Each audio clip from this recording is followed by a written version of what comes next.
ஸ்ரீ ரேவா காண்டம் 104ஆம் அத்தியாயம் ஸ்வர்ணசிலா தீர்த்தத்தின் மகத்துவம். ஸ்ரீ மார்க்கண்டேய முனிவர் கூறினார், அதன் பிறகு அரசே, மேன்மையான ஸ்வர்ணசிலா தீர்த்தத்திற்கு செல்ல வேண்டும்.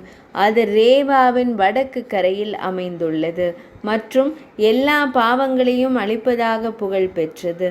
இந்த தீர்த்தம் முன்னர் சங்கமத்திற்கு அருகில் சுற்றிலும் 100 அடி ஆழம் கொண்ட பகுதியில் முனிவர்களின் குழுக்களால் உருவாக்கப்பட்டது. இது ரேவாவில் உள்ள மிகவும் அரிதான ஒரு புனித தலமாகும். அரசே, 1 முழம் நீளமுள்ள ஒரு இடம் கூட புனித தலமாக கருதப்படுகிறது. ஸ்வர்ணசிலாவில் ஸ்வர்ணசிலகம் புனித நீராடி மகாபிரபுவான மகேஸ்வரனாரை வழிபட்ட பின்னர் சூரிய பகவானை வணங்க வேண்டும். பின்னர் பக்தன் நெய் கலந்த வில்வ பழத்துடனோ அல்லது வில்வ இலைகளுடனோ புனிதமான அக்னியில் ஹோமம் செய்ய வேண்டும். உச்சரிக்க வேண்டிய மந்திரம், பிரபஞ்சத்தின் இறைவன் மகிழட்டும், என் நோய் நிரந்தரமாக நீங்கட்டும்.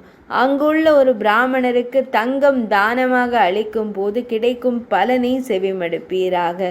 தங்கத்தை தானமாக அளிப்பவர் தட்சணையாக அதிக தங்கம் வைத்து செய்யப்படும் யாகத்தால் கிடைக்கும் என குறிப்பிடப்பட்டுள்ள அனைத்து புண்ணிய சிறந்த பலன்களையும் பெறுகிறார். அந்த தானத்தால் ஒரு பக்தன் தூய்மையான ஆத்மாவாகிறான். மேலும் மரணத்தின் போது அவன் ஸ்வர்க்க நிலையை அடைவான். அவன் 14 இந்திரர்களின் ஆட்சி காலத்திற்கு சமமான காலம் ருத்ரனின் பரிவாரமாக இருப்பான். ஸ்வர்க்கத்திலிருந்து இறங்கி வந்த பின்னர் செல்வமும் உணவு தானியங்களும் நிறைந்த ஒரு புகழ்பெற்ற குடும்பத்தில் அவர் பிறக்கிறார்.